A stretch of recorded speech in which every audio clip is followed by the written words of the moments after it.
Hey, my friend Kirby here of KirbyAndersen.com. Hey, have you experienced any stress in your life lately?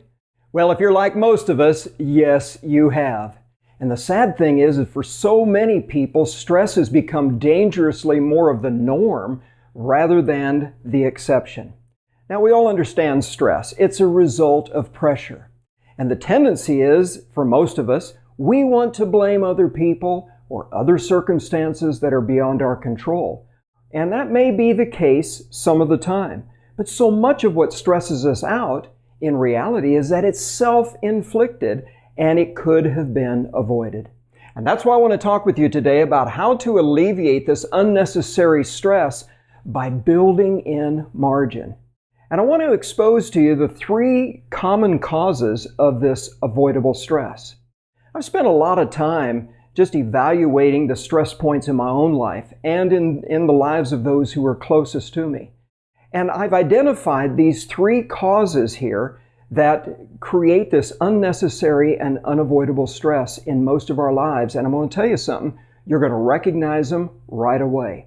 They're very familiar. You're probably going to groan and say, oh man, I'm so bad about that. But let me just tell you here as we go into this in these next few moments, there is no judgment here. There is no guilt. This is not blame and shame. Listen, we're all in this. We are all prone to these things. And so it's just helpful to at least be aware of them and to know how that we can take some action to not fall prey to these things as we have in the past.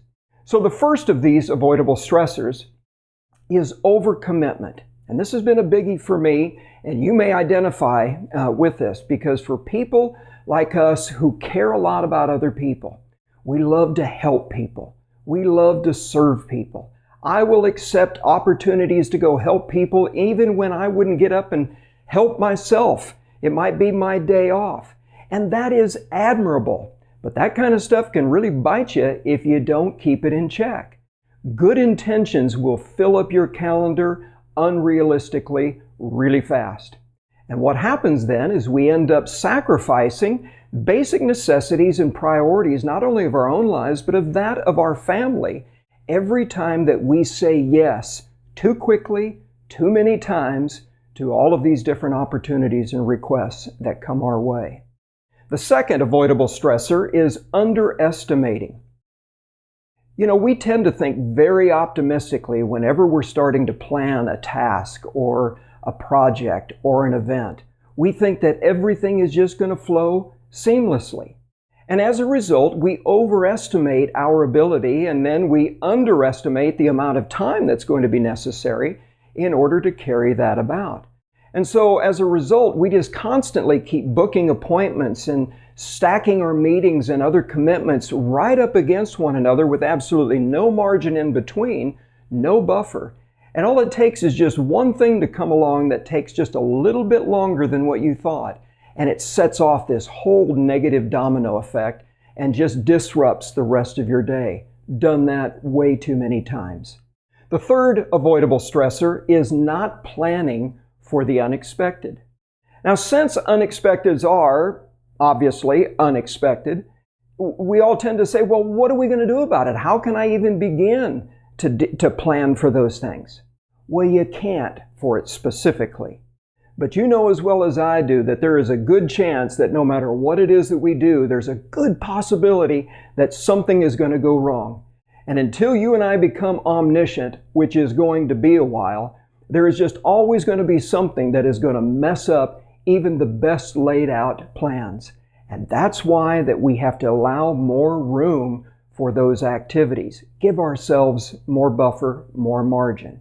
So what can we do to avoid these common pitfalls of overcommitment, underestimating, not planning for the unexpecteds?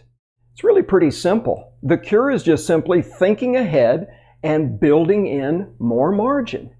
Before you say yes, think realistically about how this is going to impact the other commitments that you have already made.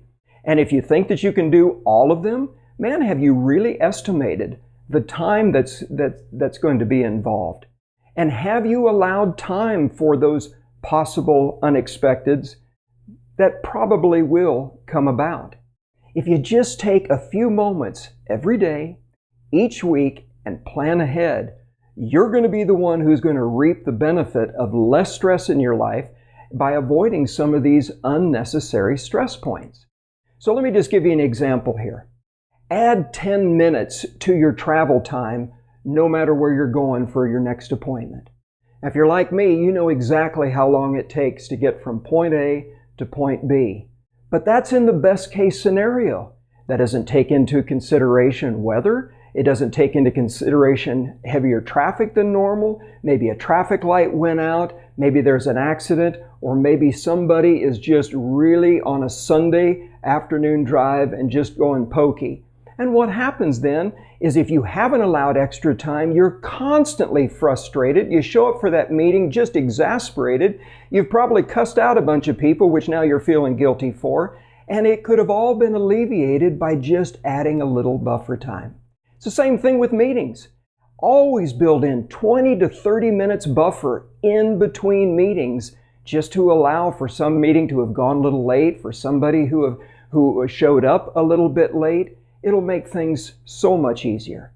And just on a personal note, as you're preparing for that birthday party that you're going to this Saturday, don't wait until Saturday morning to rush out and buy the gift or to buy the card. Take care of that a week ahead of time.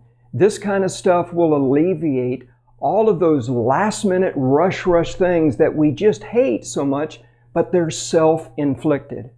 So whenever you experience one of these stress points, and you will again, none of us hit this immediately, perfectly, right away.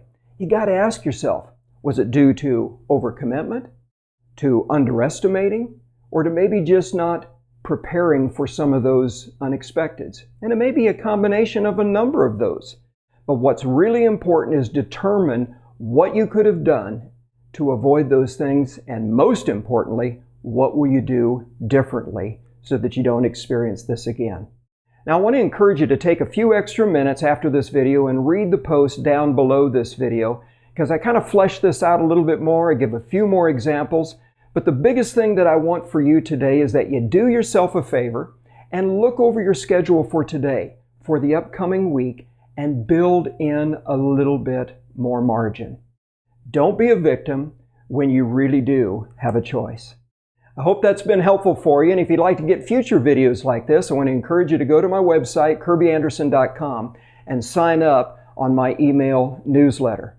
Keep taking steps forward. It's going to help you to live better, love more, leave the legacy that you truly desire. I hope you have an awesome day, my friend. Stay on target.